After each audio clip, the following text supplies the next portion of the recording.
시청자 여러분 안녕하십니까. 고영신의 시사정담 시작하겠습니다. 시청자 여러분, 지난달 30일 공수처장 추천위원회가 발족한 이후 오는 13일 1차 위원회를 개최해서 공수처장 후보자 압축 작업을 벌일 예정인데요.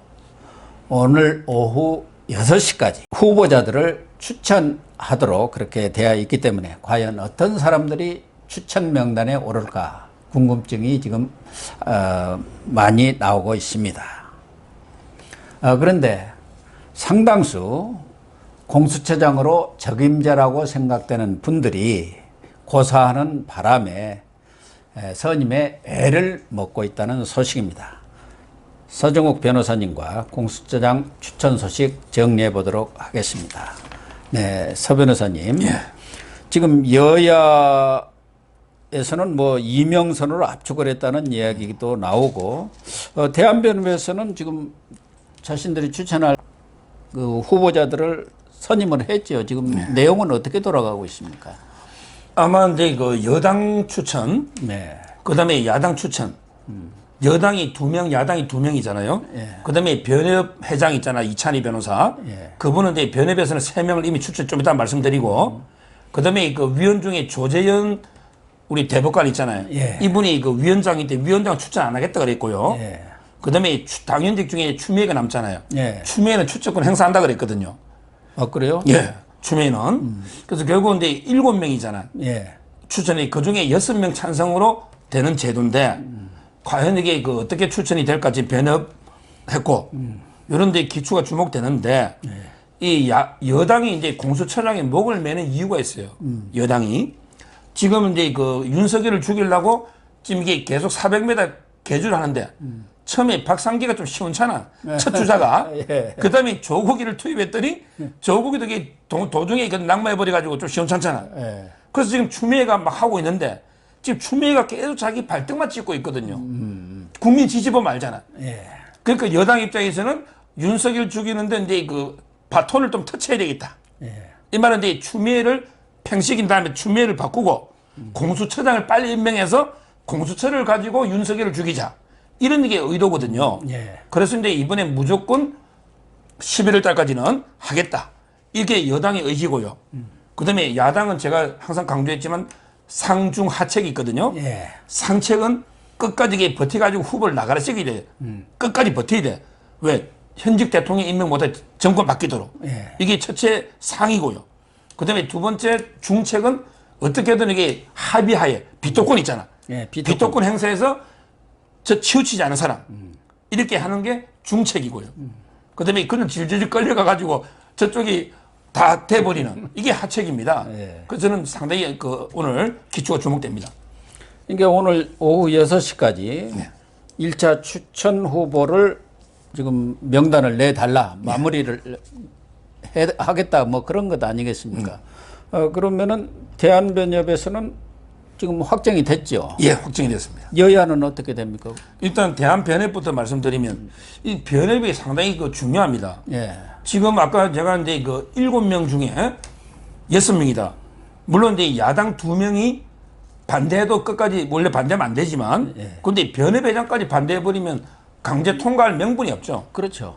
지금 우리 당연직 7명 중에 변협회장이 왜 법무부 장관하고 여당 출전 3명에, 그 다음에 조재현 위원장은 뭐 중립이 완전 이렇게 간다면 저쪽으로, 그럼 이게 4명이잖아요. 근데 이쪽에 변협회장이 이쪽에 붙어가지고 야당이 붙어버리면 그런 게 통과될 수가 없잖아요. 따라서 저는 상당히 그 중요한데 변협에서도 여러 번 회의하고요.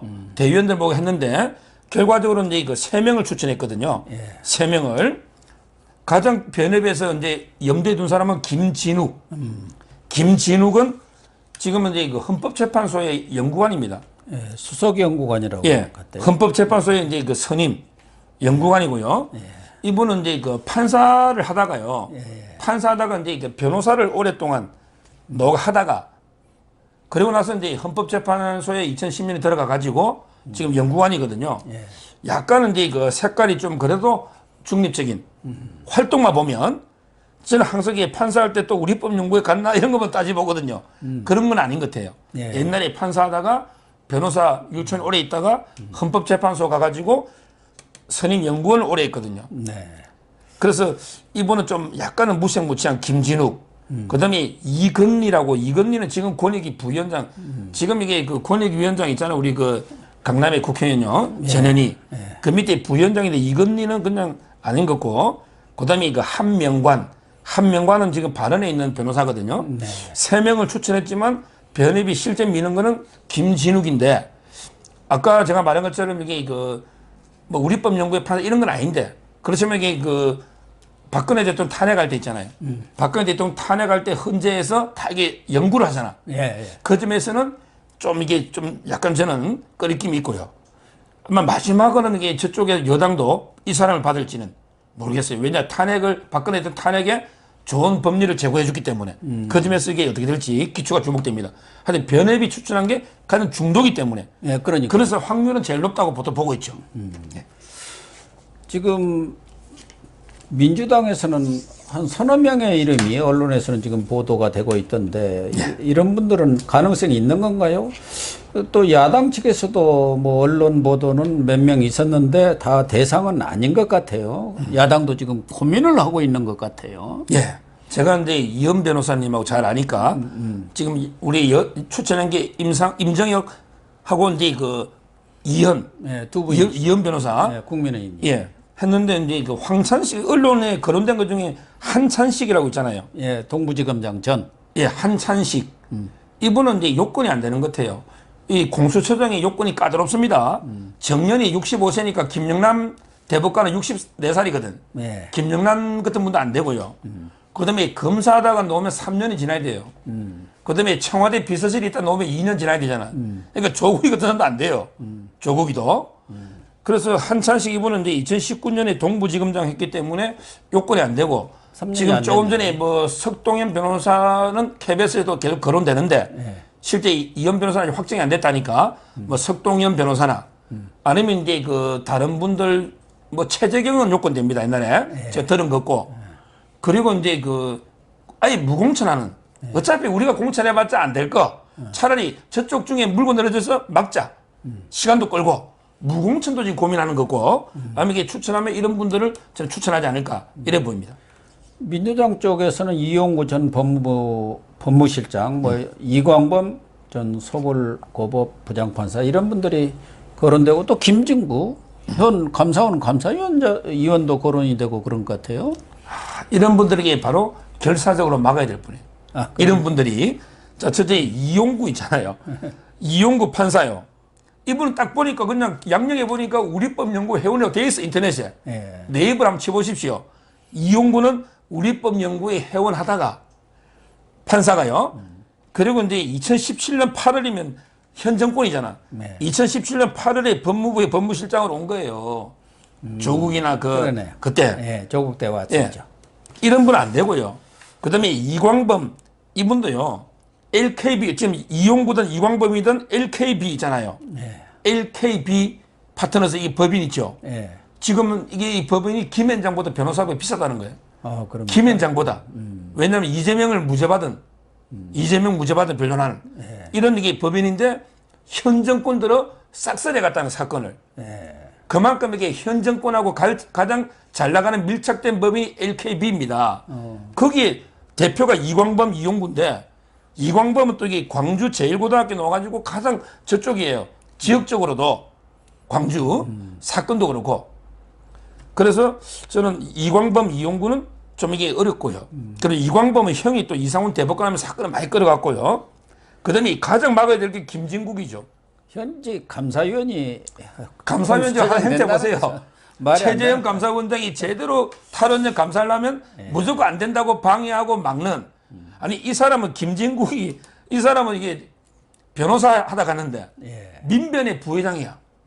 아니 민주사회를 위한 민변 있잖아요. 예. 거기에 부회장 출신이 감사위원 가가지고 사사건건하게 감사원장한테 대들면서 감사를 방해하는, 이게 김진국인데 이 사람 되겠습니까? 예. 따라서는 이런 3명 여당이 추천하는 거는 목숨 걸고 막아야 된다, 이래 보는 거예요. 박찬훈인가 그 국가인권위원회 있는데 한양대 법학전문대학원 교수 이분도 뭐 거론은 되는 것 같아요. 국가인권위원회로 있고. 그런데 지금 알려지기는 그동안 한동안 이정미 전 헌법재판관 박근혜 전 대통령 결심 판결을 낭독하신 분이죠. 또 이준호 전 대검 감찰본부장, 조현옥 전 여성 변호사협회장 이런 분들도 거론이 됐었는데 상당수 이런 분은 어떨까 하고 괜찮은 분이다 하는 사람들은 추미애 꼴 보기 싫어서 못 오겠다. 더군다나 추미애하고 윤석열이가 저렇게 갈등을 벌이고 있는데 공수처장 돼가지고 무슨 영화를 본다고 하겠나 해갖고 그래서 상당히 애를 먹고 있다는 얘기도 있어요. 그렇습니다. 결국은 이제 그 초대 공수처장이 얼마나 이게 정치적인 외풍을 많이 타겠습니까? 그러니까요. 예. 지금 이게 하고 있는 뭐 윤석열 가족 사건, 채가 사건부터 여러 가지를 전부 이게 공수처에 넘기면 이게 되겠습니까? 그래서 이제 그 양식 있고 이런 분들은 전부 이게 고사하고 있는 걸로 저도 변협에서 많이 들었고요. 아마 이제 그 이번에 초대 공수처장이 워낙 힘드니까 특히 여성분들이 많이 고사하는 것 같아요.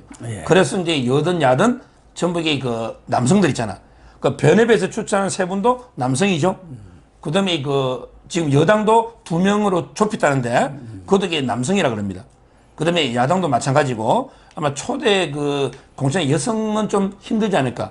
왜? 김영남 대법관은 이제 뭐 여야 막나 좀 평은 괜찮은데 나이 제한도 있고요. 그래서 여러 이제 제약이 많아서 지금 아마 남성으로 굳어지는 것 같아요. 그런데 지금 민주당에서는 가급적 11월 아무리 늦어도 연내 공수처장을 선임을 해서 공수처를 발족을 시키겠다. 그런 입장 아니겠습니까? 결국은 이제 후보감들을 압축하는 절차가 아주 중요한데 서로 상대방 후보에 대해서 계속 비토를 놓으면은 쉽게 합의가 되겠느냐 그런 생각은 들어요. 그래서 끝까지 이게 그 아까처럼 상책, 끝까지 이게 그 우리가 적합한 후보 합의될 때까지 시간을 이렇게 끌어가지고 뭐 저는 다음 정권 넘기든지 이렇게 돼야 되고요. 근데 이런 식으로 끝까지 끌면 이제 법을 바꿔야 되잖아요. 결국 이제 공수처장이 뭐 찬성률을 갖다가 이제 그 뭐 줄인다, 3분의 1 한번 낮춘다든지 아니면 이제 그 야당의 뭐 추천 이런 걸 법을 바꿔야만 이게 추천이 될 텐데요. 근데 그 법을 바꾸는 게 또 쉽지는 않잖아요. 아무리 이게 패스트트랙으로 올리더라도 우리나라 슬로우 트랙이기 때문에 최장 한 330일 걸리잖아. 그럼 이게 법을 바꿔서 너가 마음대로 해먹으라. 법을 바꾸더라도 1년 걸린단 말이에요. 그럼 이게 그 사이 대선이잖아. 따라서 저는 정권이 바뀔 수도 있기 때문에 최악의 경우 법을 바꾸는 게 지금대로 쉽게 합의해주면 안 되고 목숨 걸고 막아야 되고 뭐 나중에 법 바꾸면 정권이 바뀌니까 저는 그렇게 가는 게 맞다 봐요. 지금 김용민 법을 내놓고 또 국민의힘에서도 이 개정안을 내놨잖아요. 최소한도 공수처장을 임명하는 건 좋은데 그 내에 있는 악법 조항들은 바꿔야 한다. 그래야만이 공수처가 제대로 역할을 또 말하자면 게슈타포법이 되지 않지 않겠느냐 그런 생각들이기 때문에 지금 여당은 무리를 해서라도 공수처법을 경우에 따라서는 밀어붙일 수도 있는 거 아닌가. 패스트트랙 그런 거 차치하고 밀어붙일 수도 있잖아요.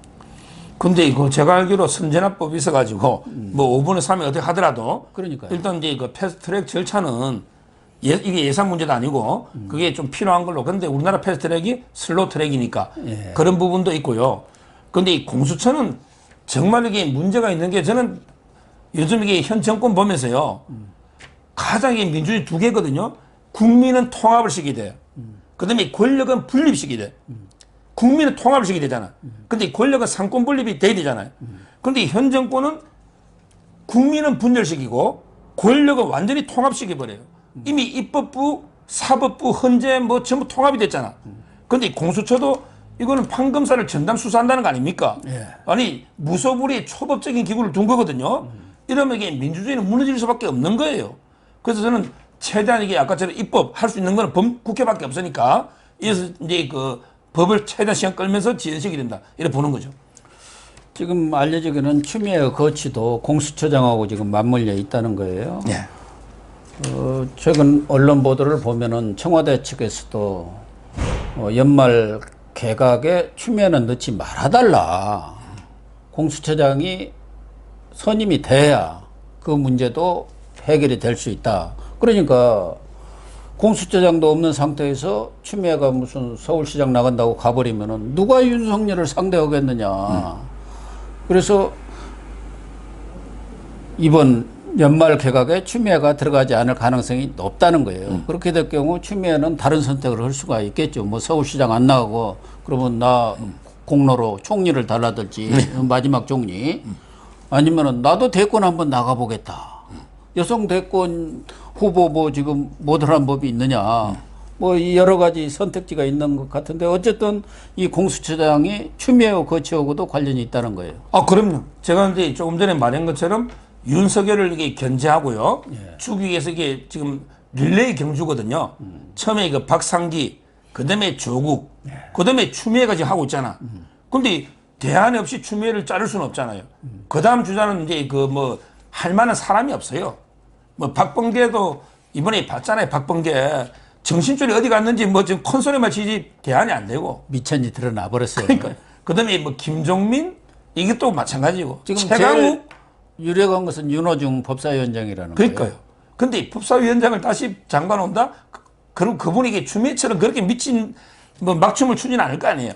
그렇다 보면 이게 저는 결국 그 다음 바톤은 공수처장이 될 수밖에 없고요. 그래서 이제 공수처장을 자기는 어떻게든 임명해서 추미애 대신에 이제 하고 근데 공수처장이 끝까지 임명 안 되잖아요. 그러면 이제 그 추미애는 뭐 유임될 수밖에 없는 이런 이제 상황이고 그렇기 때문에 이제 추미애나 서울시장은 물 건너가면서 총리 있잖아요. 이걸 한번 노리는 이런 이제 구도가 예상이 됩니다. 일단 오늘 오후에 여야 그리고 아까 그 추미애는 지금 추천권을 행사하겠다는 건데 그러면은 추미애 그런 행사권이라는 건 추미애 개인이라기보다는 정부를 대표한 사람 아닙니까? 그 한목으로 들어간 것이 법무장관이. 그렇다고 한다면은 청와대하고도 상당히 조율이 된 상태에서 나올 수 있다고 봐야 하지 않나요? 뭐 청와대는 이제 뭐 여당하고 다 조율하면 되니까 한 편이니까 이렇게 되는데 조재현 대법 원래는 이제 1인당 그 7명이잖아요. 1인당 최대 5명씩 추천하면 35명이잖아요. 거기서 이제 압축하려 했거든요. 근데 지금 근데 조재현 뭐 대법관은 법원이니까 위원장이고 그래서 이제 안 하겠다 했고 변협은 3명 했고 그리고 이제 여당 둘, 야당 둘 추천하는데 추미애는 이제 그 여당 그 추천할 때 2명 있잖아요. 거기에 뭐 말을 맞춰가 자기들이 합의해서 하든지 아니면 독자 추천까지 할까 하여튼 추천한다고는 했는데 독자적으로 할지 아니면 여당 몫이 있잖아요. 그게 같이 아마 하지 않을까 이렇게 보입니다. 어쨌든 공수처장 추천이 연내에는 이루어질까요? 지금 많이 해도 한 7, 8명 정도가 추천이 안 되겠습니까? 여야 2명씩 하고 또 변협에서 3명 그러면 7명에다가 뭐 추미애가 따로 한다고 해도 8명뿐이 안 되는데 그중에서 선임을 해야지 또 다른 사람을 추천할 수는 없는 거 아니에요. 그런데 국민의힘 쪽에서도 마냥 이걸 끌고 가기만은 좀 어려운 측면도 있지 않나요? 대신 공수처장을 우리가 오케이 해주는 대신에 공수처법에 악법 조항은 좀 고치자 이렇게 타협 가능성은 없나요? 제가 보기에는 이제 그 어떻게든 저는 합의보다는요 나가래 시키는 게 맞아요. 완전히 그 무산시키는 게. 그러기 위해서는 이제 변협하고 손을 잡아야 됩니다. 변협에 그 3명 추천한 거 있잖아요. 예. 이 중에 과연 저는 여당이 받을 수 있을까? 김진욱, 이건희, 한명관이거든요. 예. 이거를 이게 여당이 저는 받진 않나 봐요. 여당은 이제 자기 사람을 어떻게든 통과시키려고 그러려고 하겠죠. 예. 그럼 이게 변협은 3명을 이미 추천했는데 그래서 저희는 야당은 변협하고 손을 잡고 끝까지 이게 여당 추천을 못 받겠다. 이렇게 가다 보면 근데 그걸 법을 바꾸고 뭐 법을 어떻게 하는 게 쉽지는 않지 않습니까? 그 과정이. 그리고 이게 내년에 바로 보궐선거고 또 대선이 오기 때문에 이런 전략을 가지고 장기 전략 있잖아요. 어떤 경우들은 이게 그 합의를 해주지 말고 그다음에 그 전략은 변협하고 손을 잡고 한번 이게 해봐라. 차라리 변협 후보를 미는 거죠. 정 안 되면 추천하지 말고. 그럼 이게 여당이 받지는 못할 거다. 이렇게 저는 생각이 됩니다. 사실은 민주당이나 청와대 입장에서는 자기 사람을 공수처장으로 세우지 못하면은 자칫하면은 오히려 공수처장이 아주 깐깐한 분이 오셔가지고 청와대부터 조사할 수 있어요. 지금 청와대 고위 공직자들 여러 사람 지금 거론되고 있잖아요. 강기정부터 당장 뭐 불러드릴 수도 있고 뭐 그분은 전직이니까 어떻게 되는지는 모르겠지만 오히려 이 특별감찰관도 지금 임명을 안 하고 있는데 그래가지고 청와대가 비리 어떤 원상 비슷하게 됐는데 그러니까 대한변협에서 추천한 분을 믿을 수가 없다고 하면 여당이 받 수가 없겠죠. 자기 사람이 아니라고. 그럼요. 항상 이게 우리가 속담 중에도 믿는 도끼에 발등이 찍히고요. 꼼수는 이게 꼼수로 망합니다. 옛날에 우리 심상정이 정의당 기억나죠? 네. 본인들에게 어떻게 법 바꿔가 연동형 비례하면 뭐 교섭단체 무난하다. 네. 이래가 이게 꼼수로 하다가 지금 이게 심상정이는 그게 살짝 정기은퇴죠. 뭐 정의당도 이게 폭망했잖아요. 완전 폭망이죠. 폭망했잖아요. 그럼 이게 문재인이가 어떻게든 공수처 가지고 어디 한번 방어해보자. 네. 결국에 우여곡절을 통과되더라도 오늘 결론은 문재인 일당 있잖아요. 는 공수처에 의해서 죽는다. 공수처에 죽는다. 저는 이게 제가 오늘 같아요. 결론 같아. 네. 왜 믿는 도끼 항상 그렇지. 자기 마음대로 수사관이나 또 이게 밑에 검찰이 어차피 많이 파견 나가거든요. 네. 이게 마음대로 되느냐. 그래서 결론은 믿는 도끼에 죽는다. 이런 결론이 되겠습니다. 네, 시청자 여러분, 서정욱 변호사님 말씀대로 저도 그런 예감이 듭니다만은 문재인 정권이 공수처장 또 공수처를 앞세워서 자기 정권 방어 또 퇴임 후 안전방까지 마련하려고 꼼수를 부리고 있는데 결국 그 칼에 맞아서 완전히 끝나는 것 아닌가 하는 생각이 듭니다. 시청해 주셔서 감사합니다. 감사합니다.